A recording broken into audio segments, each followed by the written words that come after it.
പ്രിയ ദൈവജനമേ, മാർക്കോസിൻ്റെ സുവിശേഷം 7-ാം അധ്യായം 14 മുതൽ 23 വരെയുള്ള തിരുവചന ഭാഗമാണ് നമ്മുടെ ഇന്നത്തെ വിചിന്തന വിഷയം. ഈ വചനഭാഗത്തിലൂടെ ഈശോ നമ്മെ പഠിപ്പിക്കുന്നത് യഥാർത്ഥ അശുദ്ധി പുറത്തുനിന്നല്ല, മറിച്ച് മനുഷ്യൻ്റെ നമ്മുടെ ഉള്ളിൽ നിന്നാണ് ഉത്ഭവിക്കുന്നത് എന്നാണ്. ഭക്ഷണക്രമങ്ങളോ ആചാരപരമായ ശുദ്ധീകരണങ്ങളോ അല്ല, മറിച്ച് ഹൃദയത്തിൻ്റെ നൈർമല്യമാണ് ദൈവത്തിന് പ്രിയങ്കരം. ബാഹ്യമായ കാര്യങ്ങളിൽ ശ്രദ്ധ കേന്ദ്രീകരിച്ച് ആന്തരികമായ ചീത്ത ചിന്തകളെയും ദുർമോഹങ്ങളെയും നാം പലപ്പോഴും അവഗണിക്കുകയല്ലേ? നമ്മുടെ ഉള്ളിൽ നിന്ന് പുറപ്പെടുന്ന അസൂയ, പരദൂഷണം, അഹങ്കാരം, വ്യാജം എന്നിവയാണ് നമ്മെ യഥാർത്ഥത്തിൽ മലിനമാക്കുന്നത്. അതുകൊണ്ട് ഹൃദയമാകുന്ന മാലാഖയുടെ മന്ദിരത്തെ നിർമ്മലമായി സൂക്ഷിക്കാൻ നാം സദാ ജാഗരൂകരായിരിക്കണം. ആത്മീയ ജീവിതത്തിൻ്റെ കാതൽ ബാഹ്യമായ പ്രകടനങ്ങളിലല്ല, മറിച്ച് ദൈവഹിതത്തിന് അനുസൃതമായ ചിന്തകളിലും പ്രവൃത്തികളിലുമാണ് അടങ്ങിയിരിക്കുന്നത്.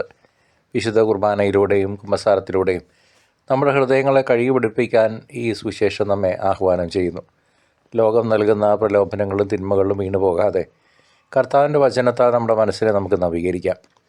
ഹൃദയശുദ്ധിയുള്ളവർ ദൈവത്തെ കാണുമെന്ന മലയിലെ പ്രസംഗത്തിലെ വാഗ്ദാനം ഇവിടെ അർത്ഥവത്തായി മാറുന്നു. സ്നേഹവും കരുണയും നിറഞ്ഞ ഒരു അന്തരീക്ഷം നമ്മുടെ ഉള്ളിൽ സൃഷ്ടിച്ചാൽ മാത്രമേ യഥാർത്ഥ ക്രൈസ്തവ സാക്ഷ്യം നൽകാൻ നമുക്കും സാധിക്കൂ. പാപത്തിൻ്റെ കറകളിൽ നിന്ന് വിമുക്തമായൊരു ആത്മാവിനെ മാത്രമേ ദൈവത്തിൻ്റെ സ്വന്തം സ്വരം വ്യക്തമായി കേൾക്കാൻ കഴിയൂ.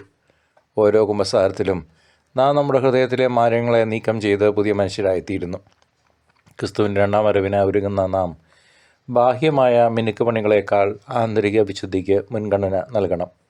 കർത്താവ് ജനക്കൂട്ടത്തെ വിളിച്ചുകൂട്ടി പറഞ്ഞ ഈ സത്യം ഇന്നും സഭയുടെ മക്കൾക്ക് വലിയൊരു പാഠമാണ്. നാം കഴിക്കുന്ന ഭക്ഷണത്തേക്കാൾ ഉപരിയായി നമ്മുടെ നാവിലൂടെ പുറത്തു വരുന്ന വാക്കുകൾക്കും ഹൃദയത്തിലെ വികാരങ്ങൾക്കും വലിയ പ്രാധാന്യമുണ്ട്.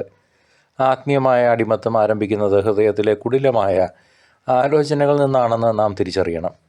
ദുശ്ചിന്തകളെയും വഴിപഴച്ച ആഗ്രഹങ്ങളെയും മുളയിലെ നുള്ളിക്കളയാൻ പരിശുദ്ധാത്മാവിൻ്റെ സഹായം നമുക്ക് ഇന്ന് തേടാം.